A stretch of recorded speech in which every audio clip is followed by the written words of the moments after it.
can stand it. Yeah. I can stand it if I like. You're live on Facebook right now.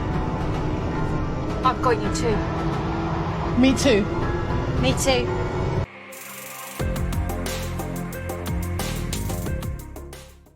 What is going on, guys? Hey, I wanted to come back to you, and I wanted to bring a story out of Charlotte, North Carolina, about an hour and a half away from me, so right in my neck of the woods.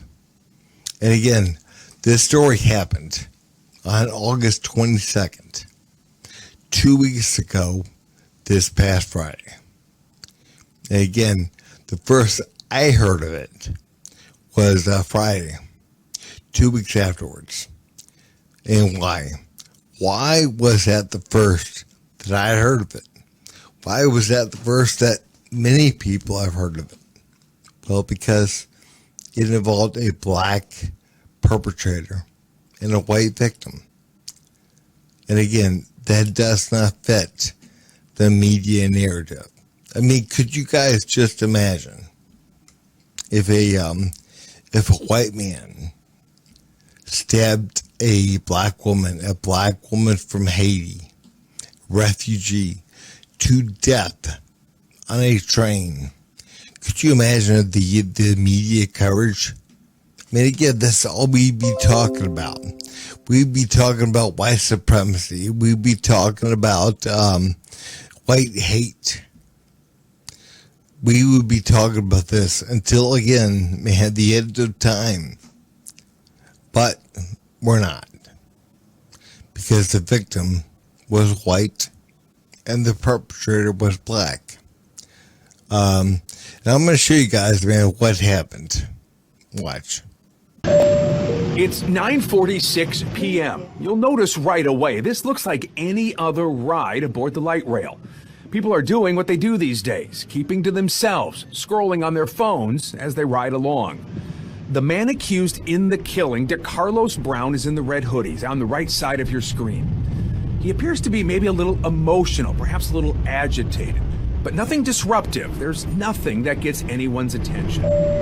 About 30 seconds later, Iryna Zarutska boards. She's wearing a hat and a t-shirt from a pizzeria, and she sits in the row in front of Brown. She has earbuds in and is looking at her phone. She too's just minding her own business. They ride along for around 4 minutes with nothing unusual happening. Then around 9:50 p.m., Brown reaches into a pocket. We've zoomed in on it here. He pulls out a pocket knife. No one notices a thing. Seconds later, he would stand up, and from behind, unprovoked, as we stop the video, he would stab the young woman several times. She had no chance to defend herself. The attack was over in seconds, and when it was over, Brown walked through the train attempting to get off. Few passengers, if any, at first realized what had happened, until they noticed drops of blood on the floor. 90 seconds after the attack, a bystander rushes down to begin lending aid to Zarutska. She would die from her injuries. 30 seconds later, 9:52 p.m., 6 minutes into the video, Brown leaves the Lightrail. The video here shows us just how quickly things happened and how difficult it would have been to prevent once he got on the train. And that is an important part to all of this. From what we've been told, Brown never should have been on the train. Authorities tell WBTV he did not buy a ticket. CAT says it is working on ways to keep fare skippers off mass transit. I want you guys to see what Trump had to say about this. I wanted to see what Trump had to say, and also wanted to show you who the judge was that let DeCarlos Brown Jr. go. Watch. Give my love and hope to the family of the young woman who was stabbed this morning or last night in Charlotte by a madman, a lunatic. Just got up and started. It's right on the tape. Not really watchable because it's so horrible, but just viciously stabbed. She's just sitting there. So they're evil people. We have to be able to handle that. If we don't handle that, we don't have a country. Again, guys, man, I totally agree with Trump. I do. I totally agree with him. You know, the fact of the matter is, man, we got to be able to handle these criminals. We gotta put them and keep them behind bars. That's where they belong. Again, we gotta stop looking at criminals as victims. They're not victims. They're not victims. They're making victims out of other people. But let me read this to you, man. Let me show you the judge that let Carlos Brown Jr. go. But first, let me read this to you. Taylor Day said, "This magistrate judge never passed the bar exam." You can check for yourself at northcarolinabar.gov. And again, I haven't checked. I have not checked, but that's what she's saying. This is a middle finger to society and justice. Nobody with such a shaky grasp of the law should be handing down rulings on career criminals and incompetence kills. And right here we see, let me scroll down here for you. We see the judge. This is the judge that let him go. And let me read this to you. She released 14-time criminal Carlos Brown Jr.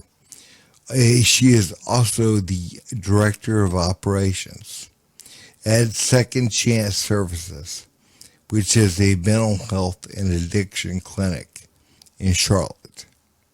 And again, that to me, it should be illegal to be the judge and be the director of operations at a Second Chance Center. I mean, it should be. Again, they get paid. They get paid, but for the most part, by government contracts. Again, to help these people out. But again, if you are the director of operations and you're also the judge, which way are you likely to rule things on? You know, which way are you likely to go? And we see what happened. We see what happened. Now, guys, I want to show you what Brian Stelter on CNN had to say about this whole thing. He is accusing people on social media of being racist. Watch. Really, over the weekend, Elon Musk, Charlie Kirk, other Trump-aligned figures succeeded in making this senseless death a symbol of big city crime. We heard President Trump asked about it yesterday when he was heading home from New York City. He didn't seem to know much about it. He said he would get briefed, and then today, Trump did know all about it. That's exactly what has happened here. This story has trickled up from local news to social media and now to the president's attention. And it's being used, as you said, Brianna, as a political symbol, with MAGA media calling for more forceful punishments and more incarceration. I have to say, some of the replies to Musk, some of the comments around this story are baldly racist, stoking fear of African Americans because this man attacked a white woman. The open racism on sites like X today, it's eye-popping. But there are also legitimate questions about this so-called career criminal, someone who had been a repeat offender. And those questions, I hope they're not lost amid all of the cesspool kind of comments on social media. Have there been racist things said on social media? Well, I'm sure there has. I'm sure there has. You know, again, there is something called right now, and again, it's been prevalent. It's getting worse, but it's called black fatigue. Again, people, they've had it. They have had it with this. You know, they've had it with 13% of the U.S. population committing the majority of violent crimes. They're sick of it. Again, they want this stuff to stop. They want to be able to walk down the street and not have to look over their shoulder because, again, they're going to be robbed or raped or, you know, assaulted in some way. They're sick of it. They're sick and tired of it. And again, the only way to stop this is to be honest. And again, that's what people like Brian Stelter, they have a very difficult time with. Being honest. Being honest and actually calling things out for what they are. And again, if you don't call things out for what they are, they're not going to get better. There's no way you're going to have any kind of meaningful reduction in the crime. If again, you sweep it under the rug. If you pat people on the back, you pat people on the head, say, you poor people, you poor black people. Yeah. And you make victims out of the criminals. It's going to get worse. It's going to keep getting worse. And again, something has to be done about the crime. Like Trump said, we got to be able to handle the crime. And if we don't, we're not going to have a country. And again, we're truly not. And I think people, they're starting to wake up to that fact that, again, we're going to lose this country. And in so many ways, man, this country is already gone. And the only way to get it back, to revitalize this country, is again to hold the people accountable for the mistakes that they're making. And again, by allowing people to get away with things, you're only going to make it worse. They're only going to commit more crime. They're only going to commit worse crime. So again, you have to hold people accountable for what they do.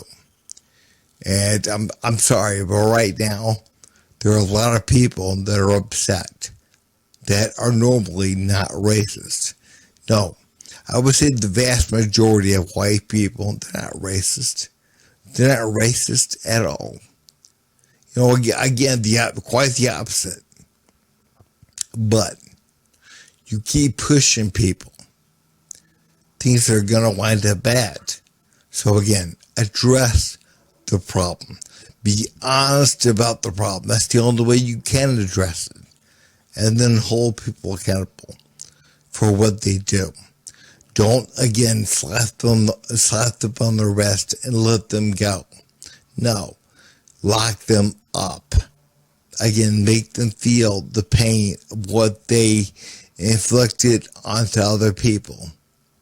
And again, that's the only way that we're going to have a safe society. The only way. But guys, man, if you would, please like, subscribe, and leave a comment down below.